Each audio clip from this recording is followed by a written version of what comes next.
For some reason, having a Halloween PLE in a chocolate capital of the US just feels right. I'm Chris Wolvie with the Wrestling Vlog, who always tells it like it is.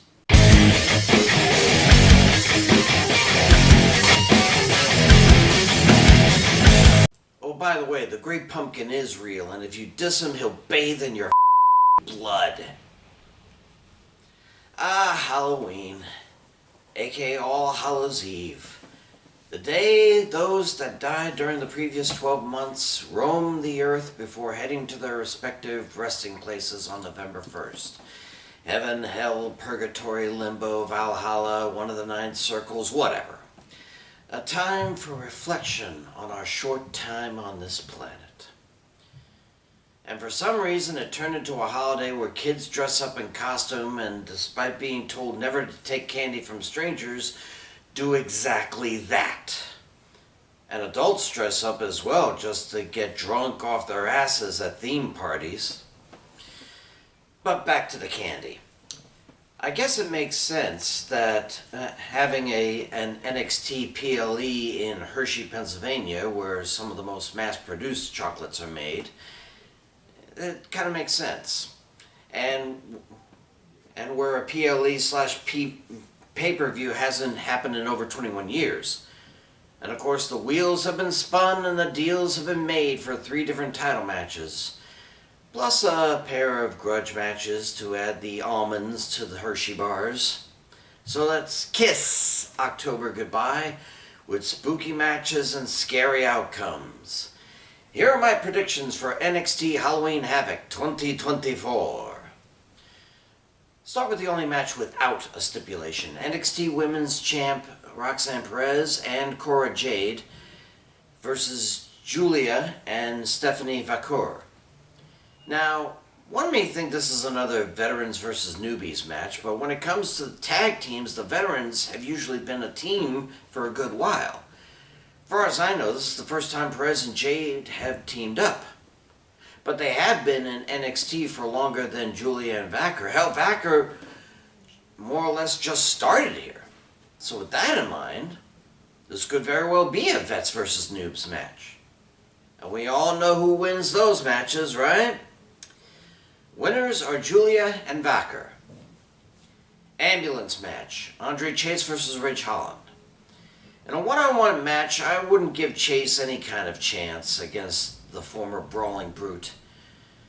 But an ambulance match is a no DQ match where the only way to win is to toss your opponent into an awaiting ambulance and slam the doors shut.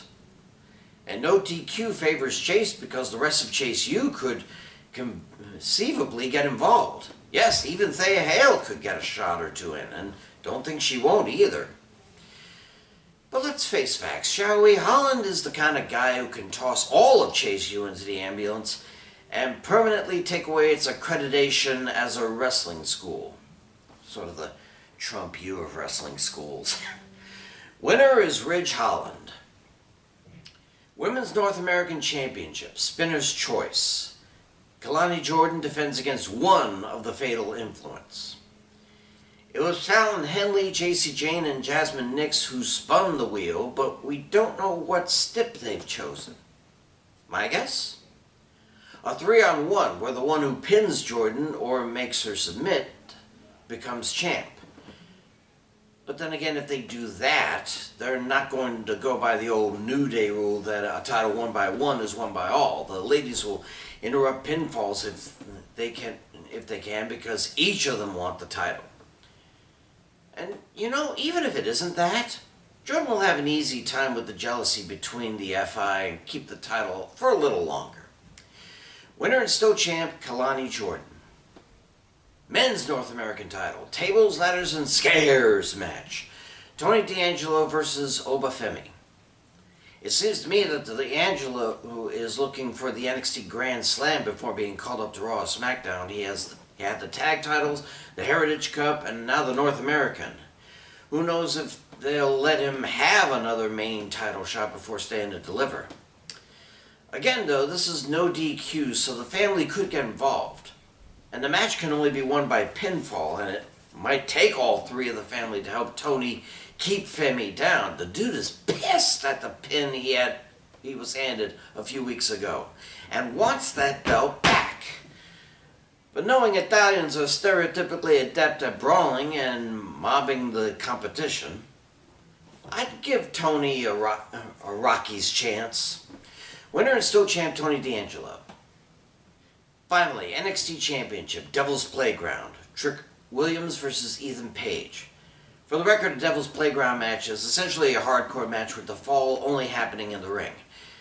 Now, I warned that giving Page a title a mere month or so into his NXT career was not a smart thing. We know that, now that he's without it, he's really not all that good. Meanwhile, Trick Williams has been whooping that trick for years and deserves to hang on to it. Until being called to Raw, anyway. Now, neither one has gone through this kind of match in NXT, and though I doubt the blood will flow like in Hell in a Cell, there will be carnage. Unfortunately for all ego, it'll be his body that is flat on its back while Williams collapses on him for the 3 count. Sean, make Page go through the ranks like everybody else. Winner and still champ, Trick Williams. Those are my picks. Next week, Crown Jewel picks. Now, I have to look for a sincere pumpkin patch. One without any political science in it. I'm Chris Wolvie, the wrestling blog who always tells it like it is. Pray for peace. And I'll see ya.